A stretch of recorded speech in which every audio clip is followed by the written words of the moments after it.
There's an old saying that I heard, that there's two kinds of people born in the hospital every day. There's a person born in the hospital that's going to get a job, and there's a person born in the hospital that's going to give that person the job. You have to decide along the way which one you're going to be. You can be a leader, but a leader is a developed set of skills. It's a developed set. And the more, but see, here's what stops the average person from being a leader, is the fear of the consequences of leading. Most people don't want the responsibility of being a leader. But let me tell you the trick though.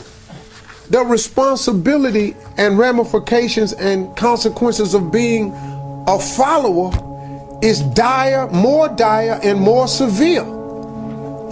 Because now, as a follower, you just got to go along with whatever. You know how many adjustments you got to make when you're a follower? But the man come in and decide I'm having layoffs, and he hand you a slip and it's Christmas. What? That wasn't in your plans, but you decided you didn't want to be a leader, you want to be a follower. Now guess what? You got to deal with that.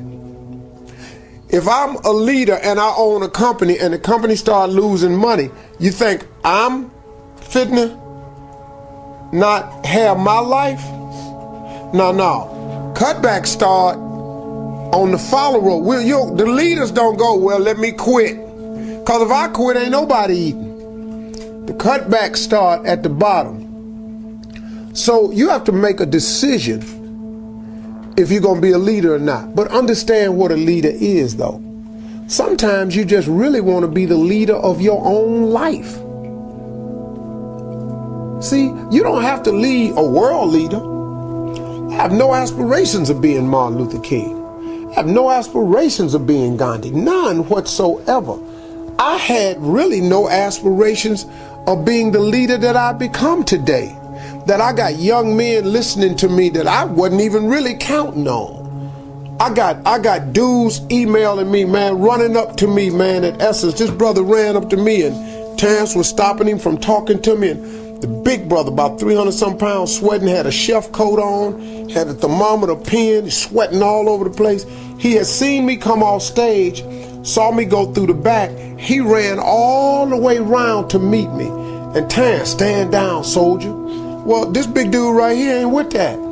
He said, hey, little man, come on now. Ain't nobody got time for all this here. I'm trying to holler at this man right here, because you don't know what I've been through. Stand down, soldier. Little man, before this turned into something else, I got to see him today. His whole thing was, he was a prison inmate down in New Orleans, had been listening to me on the radio since 2005. Did his 5 years, got out the joint, started studying in prison food prep, because he said, man, you told me one morning you ain't got to sit there and do nothing. You can better yourself from behind the wall and make one plan on not to come back. He said, you changed my whole life. He said, I come to tell you, man, I'm the chef right now at the Hilton. But the big dude was just crying. You know, we end up hugging. I cried with him because, you know, I be feeling people like that. I have no idea, nor did I have an aspiration to be an inspirational person to them. But I have always asked God in my own way to make me a relevant person.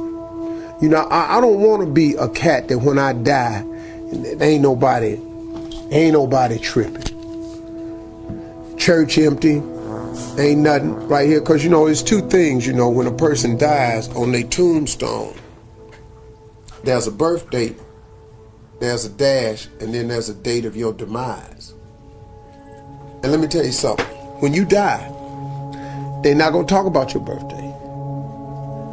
They're not going to talk about the day you died. The biggest conversation will be about that dash, that little dash. That's the life you lived in the middle of that date of birth and the date of demise. That dash will determine who you are.